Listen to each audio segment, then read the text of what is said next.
Types and forms of creative nonfiction. Autobiography and biography are types of creative nonfiction, but what are the difference of these two?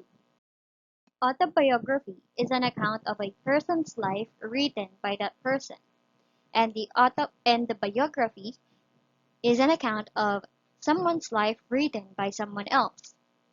Autobiography is the kwento ko, sulat ko, and the biography is the kwento ko, sulat mo. Aside from those two, what are the differences? In autobiography, it is very, very detailed. It will start from the very childhood of the author until to the current situation he has or current status. It should include specific dates, specific places, and specific names of the persons or peoples involved.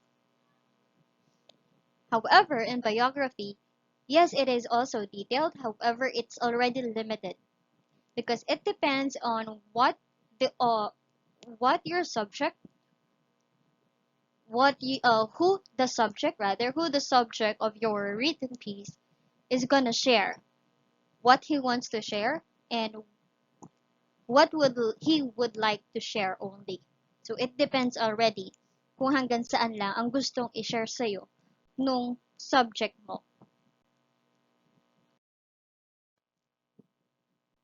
Let's do the etymology of autobiography. The auto means self. The bio means life. And the graphy means printed or written. So it is my life in prints or my life in printed. So aside from it is a story of a person's life written by that person, it is in the first person point of view. So gagamit to ng mga pronoun na I, me, my, and we. There are types of autobiography. First one, the full autobiography or the traditional one. The complete life story. Ito yung sinasabi ko nga na mula sa pagkabata niya, from the very childhood or until to the current situation he has. And again, it should be very detailed, should be specific. Everything should be in chronological order. And then the memoir. Memoir is a snapshot of a person's life. Sa memoir, from its term, relatively known for its memory, coming from the memory of the writer. So the memory actually, our memory depends on our emotions. So nakadepende kung gaano ka-vivid, kung yung mga memorya natin, kung ano yung naramdaman natin on that exact situation, on that experience we had. So what's the difference of full autobiography and memoir? Autobiography, as I said, it is actually it focuses only on entire life. And the memoir focuses on central incidents, element of, or experiences. So, yung sa memoir, kung ano lang yung naaalala mo in a certain time of your life. And then the full autobiography or the traditional is the entire life you had. In memoir, it is not necessarily needs to be in chronological order. And then the autobiography, it should be in a chronological order. Kailangan sunod-sunod. You can jump from this current of this life from your teenage years, and then you're gonna go back to your childhood life, and then go back again to your teenage, and then go back. You can't do jumping of stories or jumping of events. And then in memoir, it is more on emotional truths, and it is more personal and intense. Unlike autobiography, the traditional way, it is historical and factual truths that is not really very personal and intense. Kasi in autobiography, full autobiography, its only intention is to tell you or to educate you of what happened to his life. It's just really sharing. And then sharing facts and historical truths, pagkakwento kung ano ba talaga yung nangyari sa buhay niya. And then sa memo naman, ang ikukwento mo lang kung ano yung experience mo that tumatak sa'yo, na naalala mo that you experience, in that experience, you felt a great deal of emotion. Next, we have the psychological illness. So in psychological illness, people who have suffered mental illness of any kind find it therapeutic to write down their thoughts. So hindi lang to para sa mga nabaliw or mababaliw, okay? Or those people who have actually mental illnesses.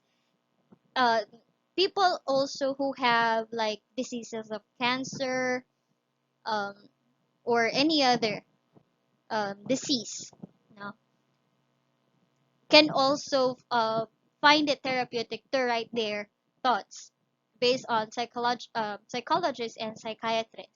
Nakakatulong daw ang pagsusulat ng kung ano yung experience nila. Oo, kung ano yung nararamdaman nila, naiisip nila.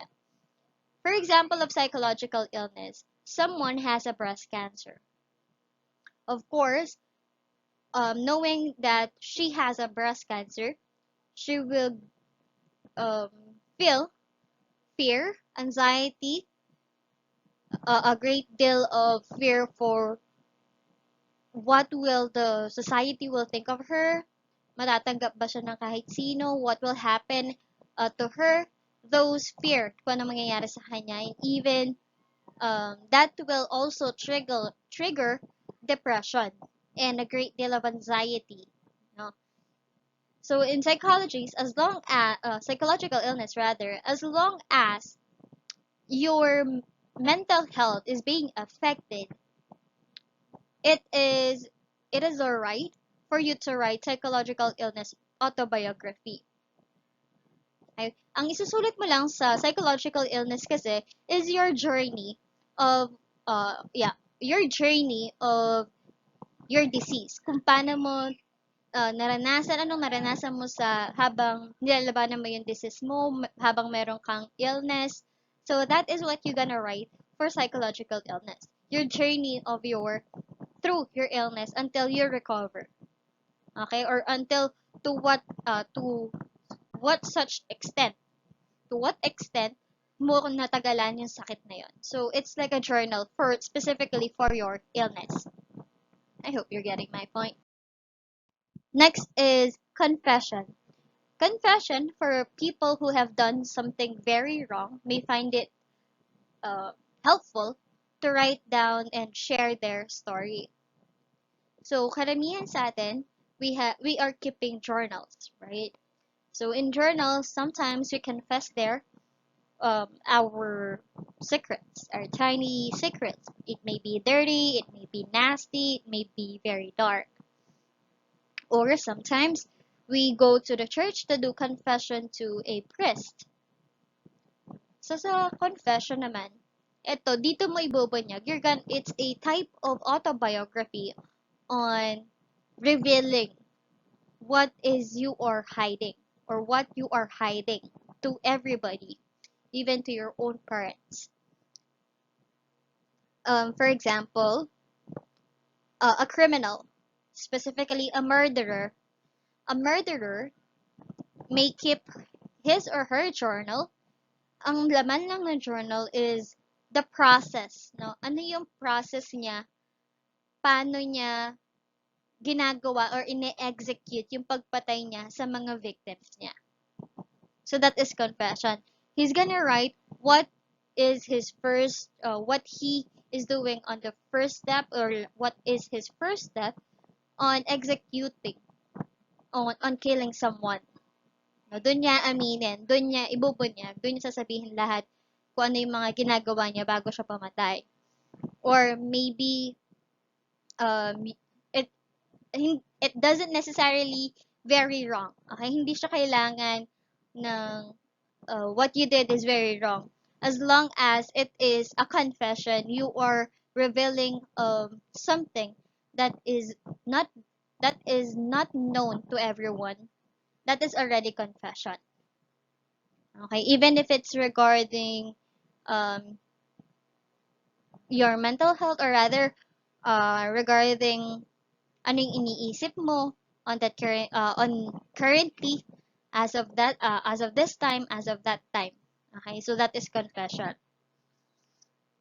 Next, we have spiritual. Yung spiritual autobiography naman, ito yung mga tao na they write autobiography because they feel like it is their honor, it is their duty, it is their responsibility and obligation to share their stories.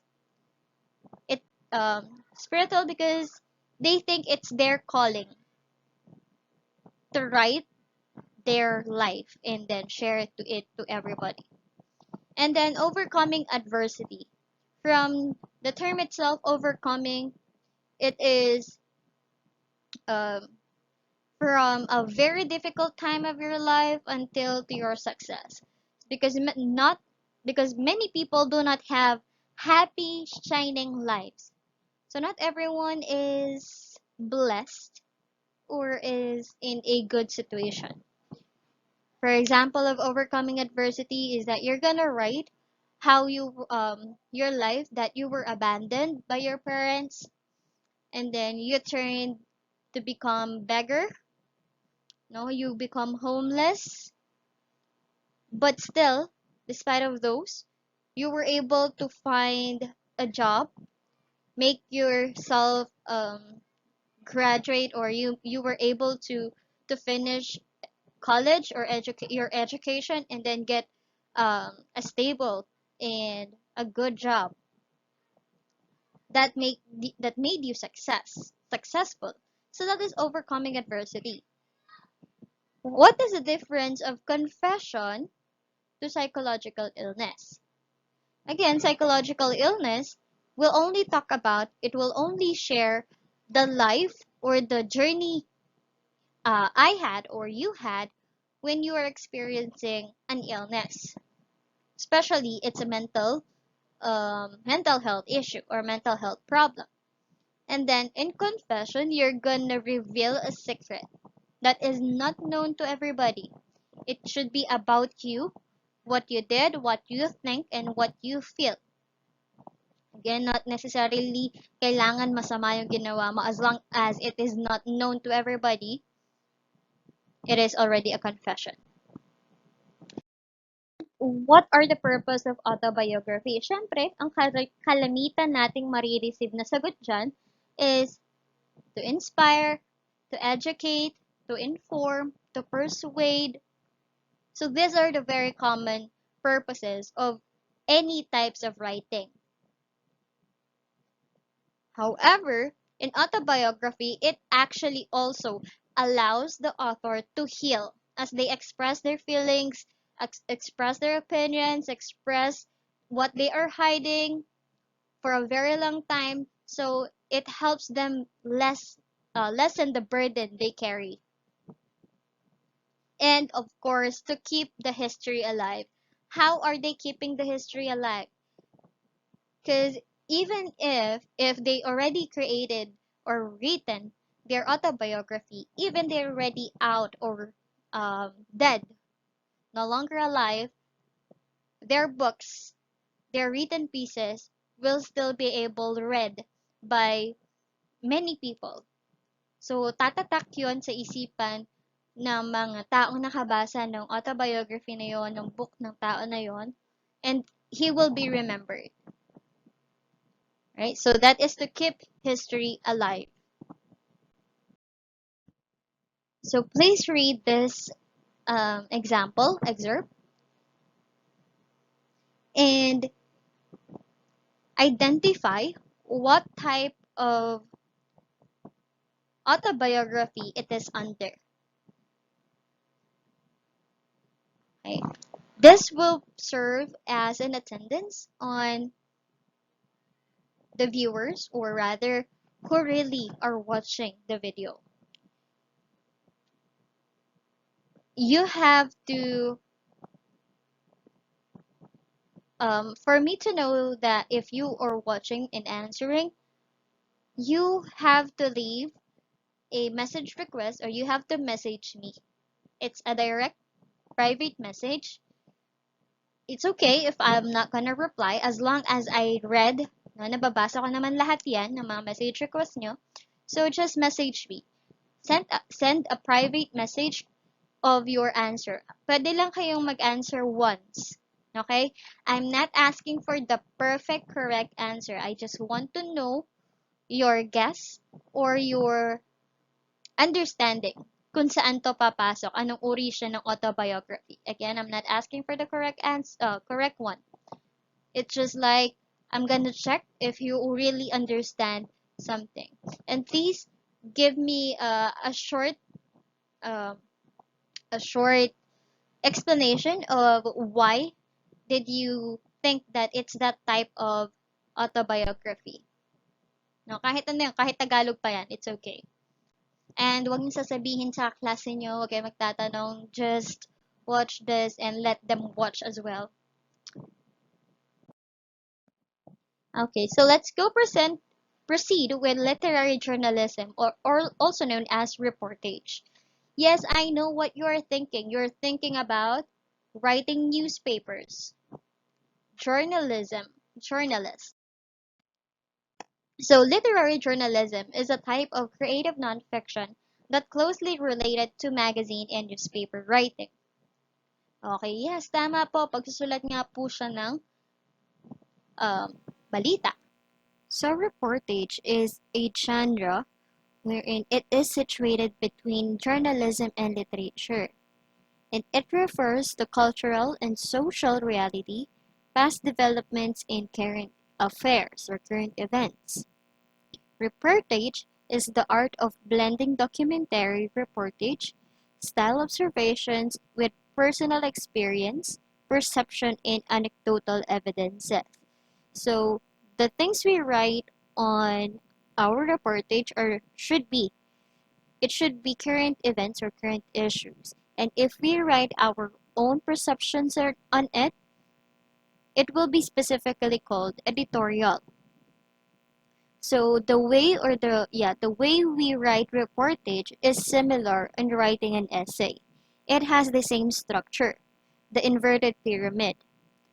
So the first paragraph in reportage, it's gonna be called as lead, L-E-A-D, lead. And then the second paragraph is body, and then the third paragraph will be the conclusion. It can be largely in the form of an essay, in which it is called literary journalistic essay.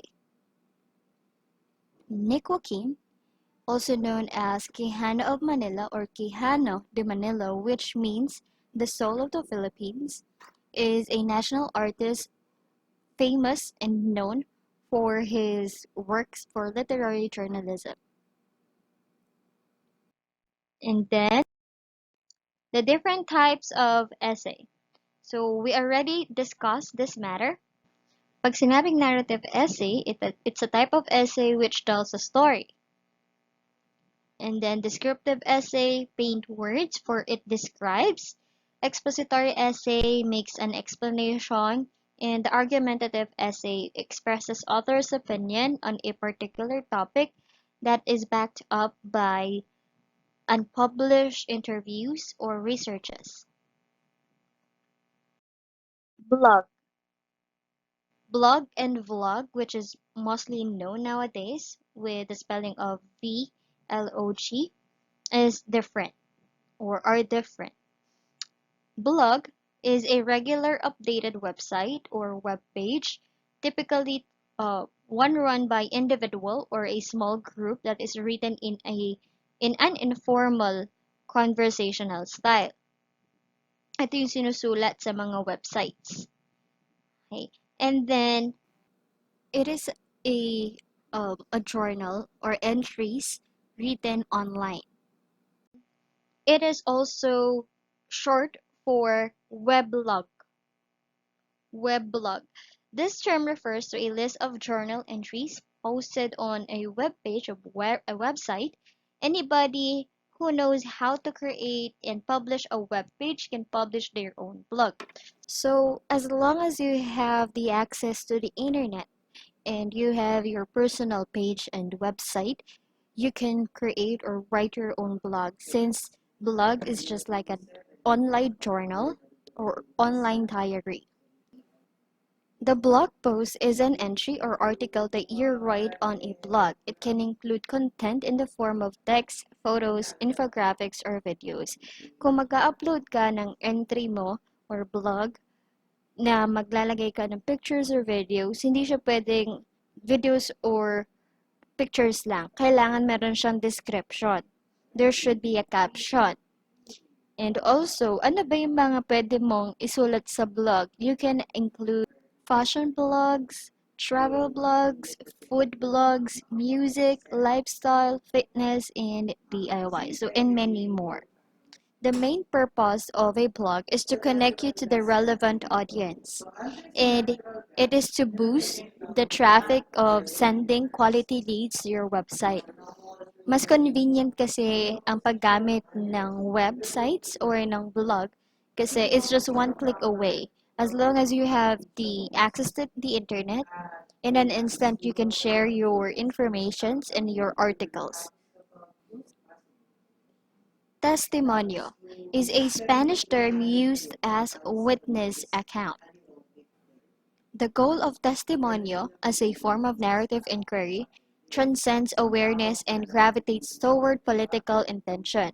It questions about the institutional power, the need to speak for justice, the creation of stronger pockets of resistance, and the importance of solidarity and coalition as keys to building more equitable social frameworks.